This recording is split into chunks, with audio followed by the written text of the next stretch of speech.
Okay, hey everybody. I know you're used to me playing guitar, but I wanted to do my part to help with the the frustration with the coronavirus.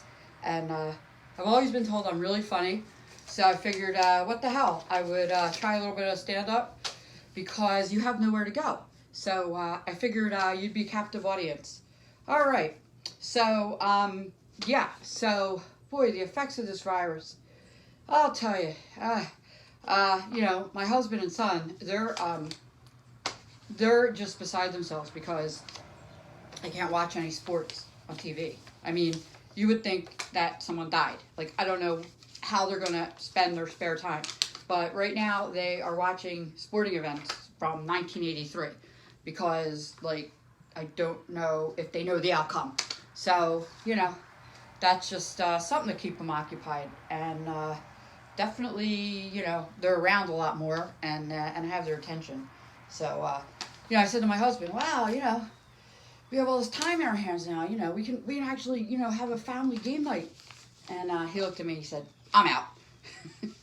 So I guess that wasn't that great of an idea. It's really interesting doing this without an audience. I have no idea if you're yawning or bored or what. But this was suggested to me many times because I am supposed to be very funny. So, because of this virus, my hairdresser closed down. So that presents all sorts of problems for every woman. And the joke on Facebook is, now we're going to find out what everybody's real hair color is. Not really looking forward to that. And, my hair, by the way, if you get offended by any of this, just turn it off. Okay, because, I always wanted to be a stand-up comic because I could say whatever the fuck I wanted. And I do that anyway. I generally don't have a filter. But, when you're doing this kind of thing, you're allowed to say whatever you want in the guise of humor. So, yeah, my hairdresser, who, I don't know if she'd be happy if I mention her name or not, she's self-quarantined. Not because she thinks she has it, but because she doesn't want to get it. So, forget about her coming to my house. I think that's a little bit nuts, but okay. Because what's driving us all nuts is the media. Everywhere we go, every time we turn on a radio or a TV, we hear coronavirus, coronavirus, coronavirus. You're quarantining this and quarantining that, shutting down this and shutting down that. I'm telling you, yesterday I was so depressed. I mean, oh my God, the kinds of things I'm losing. I have such first world problems. Can't go to the movies. I can't go out to eat. My Dunkin' Donuts coffee addiction is in severe jeopardy. Just crazy. You go out, and or at least I did, to the supermarket, and I'm looking at people wondering, if I've got this 6-foot distance between them and I. And I'll tell you something. I'm worried about a whole bunch of things. Passover Seder. My husband's like, oh, I'm Jewish, and it's very important to me. And now, hey, my son's going to be home. Look on the bright side. He's home from college taking online classes. But my husband's like, yeah, we have a big enough space. We can hold it, have everybody sit 6 feet away. So, I don't know. To me, this just feels like one of the plagues. So, it's funny. When you're trying to be funny, it's hard. But when you're not, So anyway, what else I wanted to talk about? I wanted to talk about BDS, because like I said, I'm Jewish. I support Israel wholeheartedly. We were supposed to go there on Sunday, this past Sunday, and it got canceled. And my son was supposed to go on birthright May 17th, and that got canceled. And I think that was, to me, the final nail in the coffin. I started crying and inconsolably, until I realized that Israel may actually come up with the cure to the coronavirus, the vaccine. So the thing that gets me so much about this is I am so anti-BDS, boycotts, divestments, and sanctions against Israel, that if Israel, does develop this virus, and I'm hoping against hope that that's the country that does it, BDS, who boycotts Israel, who tells people to divest their money away, and sanctions any company or whatever that wants to buy from them, we won't give them the vaccine. Yes, I know that is vengeful. Again, if you're offended, turn this the hell off. Howard Stern is even not on anymore because he's afraid of catching a virus. He's very germphobic. Yeah, so again, comedy, I can say whatever I want. And if you're offended, you don't have to listen to it. But I feel like, if I can do my part, to make people laugh, then it's the best I could do at this time. So again, like I said, you have nowhere to go. So, I saw this guy and he, Mike Rotel, he is a guitar player and he's volunteering to play for people, online, and they can request what songs they want and so forth. So I thought, wow, I've been taking guitar lessons for like 3 years now.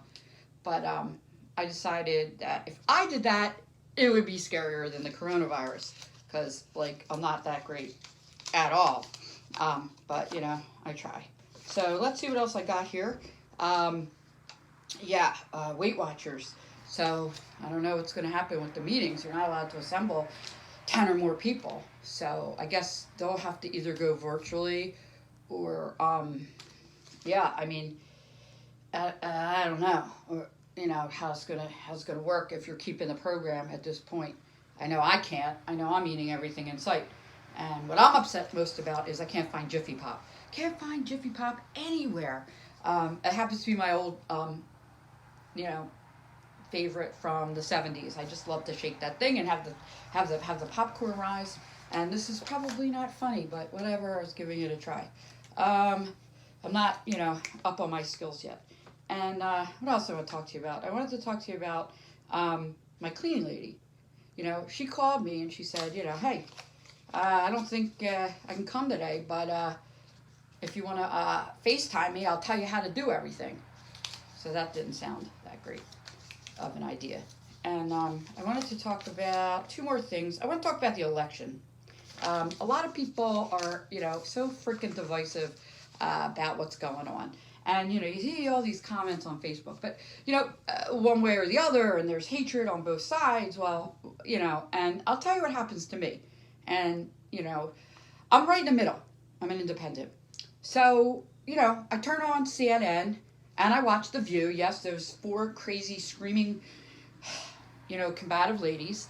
I was on the debate team in high school. And I listen to them and I'm like, yeah, that makes sense. Trump is a jerk. Trump's an asshole. I guess I can say that on here. Oh my God, why would anyone support him or vote for him? And I agree wholeheartedly with everything they say.